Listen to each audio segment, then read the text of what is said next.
The Shelby Cobra is one of the most legendary cars in history, combining raw American muscle with British lightweight elegance to create something truly extraordinary. It became a cultural icon of the 1960s and a racetrack monster that challenged Ferrari and won. Today, we'll dive into the complete history of the Shelby Cobra, how it was born, how it conquered, and why it's still a legend today. Carroll Shelby was living the dream as one of America's top race car drivers in the late 1950s, conquering Le Mans and establishing himself as a force on tracks worldwide. But a heart condition was slowly forcing him to hang up his helmet, threatening to end his racing career earlier than anyone expected. Instead of accepting defeat, Shelby channeled his racing knowledge and competitive fire into an audacious new venture. His vision seemed almost too simple.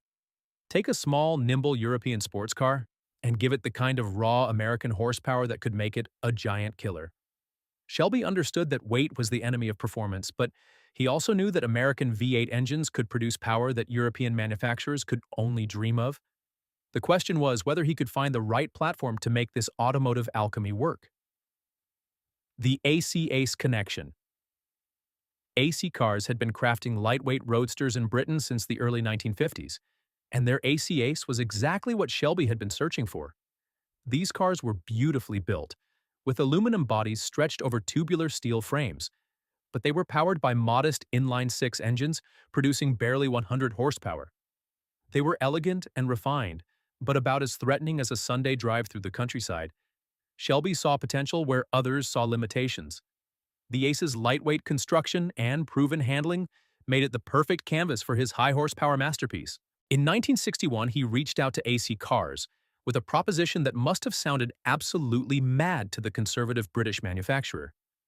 The partnership that emerged would change automotive history forever, as AC agreed to ship chassis and bodies to Shelby's California workshop, where American Thunder would transform these genteel British roadsters into something entirely different. Ford joins the story. Meanwhile, Ford Motor Company was facing their own challenge. Chevrolet's Corvette was dominating the American sports car market, and Ford desperately needed an answer. When Carroll Shelby approached them with his wild idea of stuffing their small block V8 engines into British chassis, it seemed like exactly the unconventional thinking they needed. Ford's decision to supply engines proved crucial to the Cobra's birth. They provided Shelby with their compact but powerful 260 cubic inch V8, which produced nearly 3 times the horsepower of the original AC engine while weighing only slightly more. The first prototype emerged in 1962, and even Shelby was amazed by what they'd created. The combination of lightweight construction and serious American power created performance that could rival anything coming out of Europe, but with the reliability and serviceability that made it distinctly American. The early Cobras, 260 and 289. The first production Cobras rolled out of Shelby's Venice, California workshop in 1962, and they were immediate sensations. Powered by Ford's 260 cubic inch V8, these cars offered acceleration that could embarrass Ferraris and Porsches at a fraction of the cost. The lightweight aluminum body meant these cars weighed barely 2,000 pounds, creating power-to-weight ratios that were simply incredible for the era. By 1963, Shelby had upgraded to Ford's 289 cubic inch engine, creating what many consider the sweet spot of Cobra development. The 289 Cobra produced around 271 horsepower in street trim, but more importantly, it delivered that power with a ferocity that could catch inexperienced drivers completely off guard. These weren't cars you drove casually. They demanded respect and rewarded skill with performance that quickly established the Cobra's fearsome reputation on American racetracks. The Cobra 427. If the 289 Cobra was impressive, what came next was absolutely terrifying. By 1965, Shelby had decided that more power was always better, so he began the ambitious project of fitting Ford's massive 427 cubic inch V8 into the Cobra chassis. This wasn't just an engine swap. It required a complete redesign of the car's structure to handle the additional power and brutal torque. The 427 Cobra received a wider chassis, dramatically flared fenders, and a completely revised suspension system.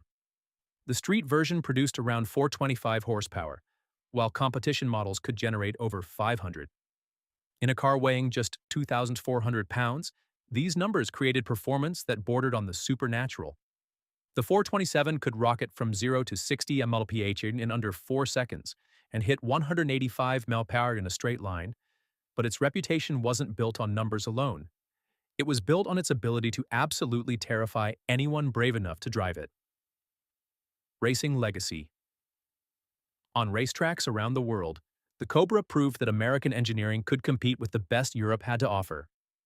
The cars dominated SCCA racing in the United States, but their greatest triumph came on the international stage where it really mattered.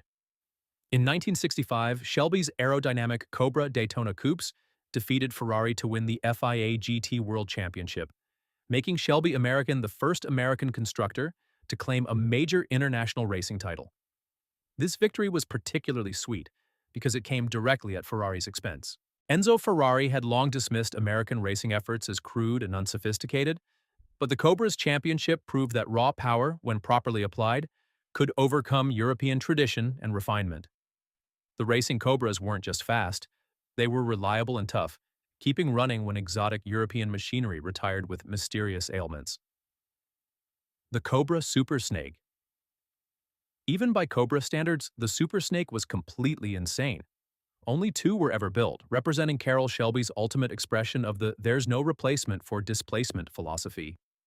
These monsters featured twin supercharged 427 engines producing an estimated 800 horsepower, a figure that would be impressive even by today's standards. One Super Snake became Shelby's personal car, and the stories surrounding it are legendary. The car was so powerful and challenging to drive that even experienced racing drivers treated it with extreme caution. The most famous story involves comedian Bill Cosby, who ordered one of these beasts but returned it after just one day, claiming it was simply too frightening to drive. That reaction from a man who faced audiences for a living says everything you need to know about the Super Snake's intimidating character. The Cobra's legacy.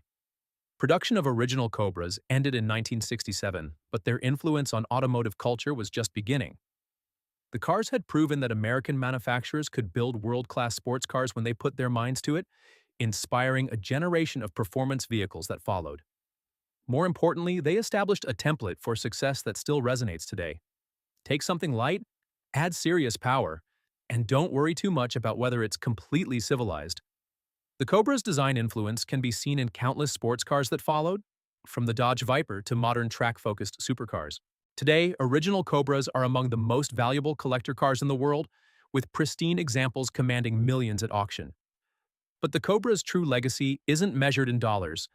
It's about proving that audacious ideas and American ingenuity could create automotive legends that would endure for generations. The Shelby Cobra wasn't just a car.